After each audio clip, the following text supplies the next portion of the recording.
हर हर महादेव, ओम नमः शिवाय।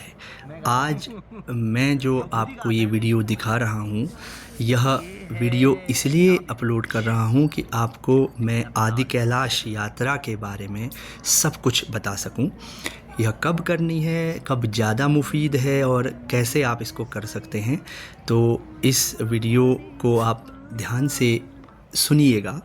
देखा हुआ चीज़ें तो चलती रहेंगी, ध्यान से सुनिएगा।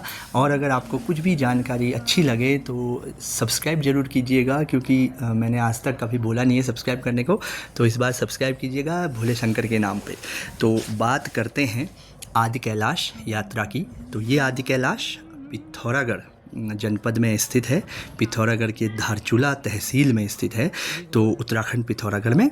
तो कैलाशों की बात करें तो एक बड़ा कैलाश जिसको कैलाश मानसरोवर वाला बोलते हैं वो तिब्बत में है, और ये आदि कैलाश पिथौरागढ़ उत्तराखंड में स्थित है। तो यहाँ आने का सबसे जो सूटेबल टाइम है वो 6 महीने, क्योंकि शीतकाल में बंद रहते हैं यहाँ के रास्ते, बहुत ज़्यादा बर्फ़बारी होती है। तो सबसे अच्छा जो टाइम है वो आप आइएगा अप्रैल के बाद, अप्रैल मई से जून के पहले सप्ताह तक आप यहाँ आ सकते हैं। अप्रैल में जब भी अब खुलेगा, क्योंकि वो 6 महीने बंद रहता है, और उसके बाद जून जुलाई और अगस्त 20-25 के बाद, क्योंकि ये जून जुलाई और अगस्त को आप अवॉइड कीजिएगा, क्योंकि मानसून का सीजन चलता है और इतनी भयंकर बारिश होती है और रोडों का हाई एल्टीट्यूड है, क्राइम इतनी टफ रहती है। और ये जो आप देख रहे हैं ये कुटी गाँव है, जहाँ कहा गया कि पांडवों ने अपनी कुटिया बनाई थी, तो उन्हीं के नाम पे कुटी गांव ये रहा है। ये आदि कैलाश के रास्ते पे पड़ता है। बहुत सुंदर सी आपको इसमें ट्रेन मिलेगी। तो मैं कह रहा था कि आप जो है यहाँ आएँ तो मुफीद टाइम है अप्रैल, जब यह यात्रा के पास जारी होते हैं, से अप्रैल मई जून के पहले सप्ताह तक या जून 10 तारीख तक। उसके बाद जून जुलाई अगस्त में अवॉइड कीजिएगा। सितंबर और अक्टूबर 10 से 15 तारीख तक ये खुला रहता है, तब यहाँ आने का अच्छा टाइम है। अब यहाँ आए कैसे? सबसे पहले उसके लिए क्या करना पड़ेगा आपको? ई डिस्ट्रिक्ट पिथौरागढ़ उत्तराखंड ऑनलाइन जाके आपको पास के लिए अप्लाई करना है। जब आप ई डिस्ट्रिक्ट पिथौरागढ़ उत्तराखंड की साइट पे ऑनलाइन जाके पास के लिए अप्लाई करोगे तो एक मामूली सा शुल्क पड़ता है, बहुत ज़्यादा शुल्क नहीं है, वो आपको देना पड़ता है।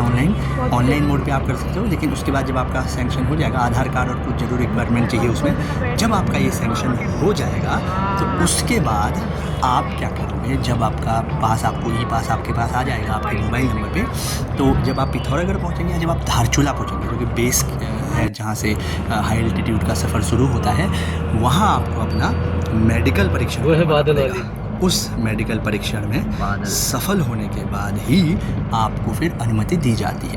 ये तो ऑनलाइन मोड है। ऑफलाइन मोड में आप क्या कर सकते हैं? जब ये यात्रा का सीजन शुरू होता है तो पिथौरागढ़ डिस्ट्रिक्ट में हेडक्वार्टर में डिस्ट्रिक्ट हॉस्पिटल जो है, वहीं पे ऑनलाइन आपका ऑफलाइन एप्लीकेशन लिया जाता है, वहीं से आपको पास मिल जाता है। या फिर आप सीधे धारचूला जाएंगे तो SDM धारचूला, 2 अथॉरिटी है, DM पिथौरागढ़ या फिर SDM धारचूला, आपको इस इनर लाइन परमिट को जारी करता है, और फिर आप जो है आदि कैलाश की यात्रा कर सकते हैं। ये मंदिर तो आदि कैलाश यात्रा क्योंकि हाइल्टी में से होकर गुजरती है, जो ऊपर हाइल्टी लेवल है वहाँ पे ऑक्सीजन की कमी, ये सारी चीज़ें रहती हैं। तो लेकिन आजकल रोड का नेटवर्क, धन्यवाद करना चाहिए हमारे केंद्र सरकार का, गडकरी जी का और मोदी जी का, कि रोड का नेटवर्क इतना अच्छा है कि पहले जिस यात्रा में आपको 10-12 कुटी है ना, अब आप 3 दिन में पुटी कर सकते हैं, 3 दिन 4 दिन। तो धारचूला से जब आपको पास मिल जाएगा, अब देखिए आप क्या कर सकते हैं। पहला तो अपनी गाड़ी लेके आ सकते हैं, आपको अलाउ है पर्सनल गाड़ी लेके, प्राइवेट गाड़ी लेके आप आ सकते हैं।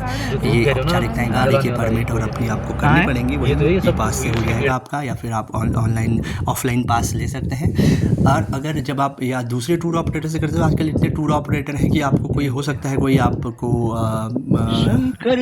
गलत या फर्जी भी आपको मिल सकते हैं, अगर आप फ़ोन से आप नेट से सर्च करोगे। सबसे बेस्ट है आप पिथौरागढ़ पहुँचे, पिथौरागढ़ में आपको रिलायबल टूर ऑपरेटर मिल जाएंगे, धारचूला में आपको रिलायबल टूर ऑपरेटर मिल जाएंगे, और वो 9 से 10 हज़ार 11 हज़ार में आपको ऊपर हाइल्टी में ले जाना, रहना, खाना पीना सब करवा देते हैं। तो ये काफ़ी आपको सस्ता पड़ता है अगर आप धारचूला तक पहुंच जाते हैं। तो ये आदि कैलाश का दृश्य है। कहा जाता है कि महादेव यहाँ 6 महीने रुकते हैं, जब से तुलसी पूजन होने के बाद से अगले 6 महीने तक महादेव यहाँ रहते हैं। और इसके जो आदि कैलाश आपको दिख रहा है, इसके जो चरण हैं वहाँ पे आपको गौरीकुंड मिलता है। और इसके अपोजिट साइड में पार्वती सरोवर के किनारे एक मंदिर भी है। तो बहुत ही विहंगम दृश्य रहता है, बहुत ही विहंगम यात्रा ये रहती है आदि कैलाश की और इस पार्वती सरोवर और गौरीकुंड की। आदि कैलाश है। जो आदि कैलाश जाएंगे आपको 3 चीज़ें मिलेंगी। एक है पार्वती सरोवर, उसके किनारे बहुत पुराना मंदिर है शिव का। फिर पार्वती सरोवर से चढ़ाई आपको चढ़नी है, उसमें ध्यान रखना है आपको कि आप तंदुरुस्त हों, ऑक्सीजन लेवल का भी ध्यान रखना है। और जब आप ऊपर पहुंचेंगे तो आपको गौरीकुंड मिलेगा। कहा गया कि पार्वती सरोवर में माता पार्वती ने तपस्या की थी शिव के लिए, और गौरीकुंड में फिर वो जब उन्होंने स्नान किया तो उसके बाद वो गौरी कहलाई। ये लोक कथाएँ की किंवदंतियाँ बहुत सारी हैं। वहाँ के स्थानीय लोग तो यहाँ इस पार्वती सरोवर को बहुत पवित्र मानते हैं, गौरीकुंड को भी बहुत पवित्र मानते हैं। और आदि कैलाश जब आप जाओगे तो आदि कैलाश को गौर से जब आप देखोगे तो वहाँ आपको टॉप पे किनारे पे एक त्रिशूल जैसा भी दिखाई देता है और आपको एक दिव्य अनुभूति होती है। तो शिव का धाम है। और पार्वती सरोवर में आप 5 मिनट बैठे तो आप अनुभव करेंगे, ये पार्वती सरोवर जो दिख रहा है तो आप अनुभव करेंगे कि ओमकार की ध्वनि हमेशा गूंजती रहती है। ये आप वहाँ बैठ के जब एकांत में आप बैठेंगे तो आप इसमें अनुभव करेंगे। और अलग अलग तरीके से अलग अलग जगहों से देखने पे कैलाश की जो छटा है वो अलग अलग दिखती है।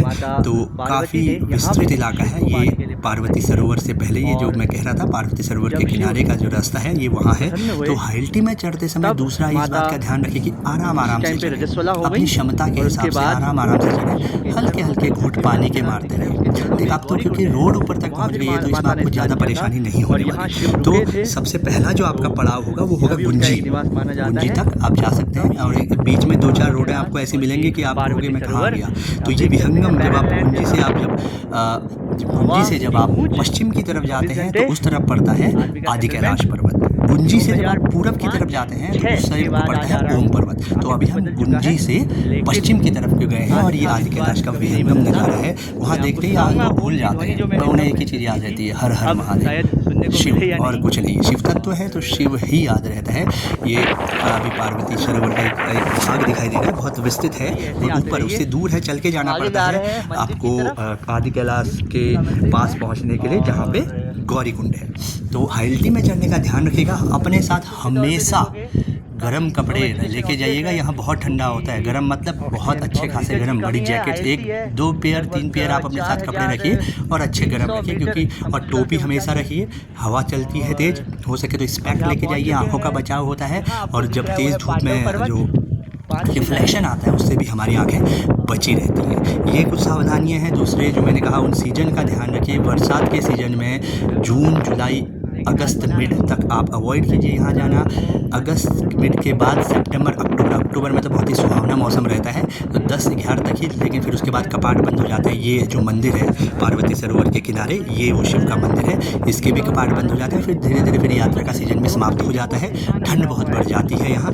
और जब आप पास के लिए जाएँ, पास जब आप अप्लाई करें तो रिलायबल जो उसके बाद अगर टूर ऑपरेटर आप बुक कर रहे हैं तो रिलायबल होने चाहिए। आप अपने उस पर भी जा सकते हैं, ऊपर आपको फैसिलिटीज़ मिलती हैं। होम स्टे बहुत से बने हुए हैं, स्थानीय लोगों ने बना रखे हैं वहाँ ऊपर हाइल्टी में, गुंजी में, नाभी में, कुटी में आपको बहुत सारे होम स्टे मिलेंगे। तो वहाँ आप ठहर सकते हैं। लेकिन अगर आपको टूर ऑपरेटर स्थानीय अगर धारचूला का मिल रहा है या पिथौरागढ़ का कोई मिल रहा है, वो काफ़ी रिलायबल रहते हैं। क्योंकि इस एरिया में अभी तक इतने पहाड़ी जो लोग हैं बिल्कुल शांत सरल स्वभाव के लिए जाने जाते, तो ऐसे ही लोग आपको मिलेंगे। और ऊपर ध्यान रखिएगा, आराम से चलना है, पानी पीते रहना है, हल्का सा, ज़्यादा जल्दी नहीं जाना है। तो फिर जिसमें कि आप गुंजी और इनर पास जो आप लेंगे, इनर लाइन पास जो लेंगे आप, वो ये आदि कैलाश और ओम पर्वत तक आप जा सकते हैं। अगर एक और मैं आपको बता दूं, अगर आप भारत से देखना चाहते हैं कैलाश मानसरोवर यानी कि आदि कैलाश, जिसको कुछ लोग बड़ा कैलाश भी कहते हैं, आदि कैलाश के अलावा मानसरोवर जहाँ है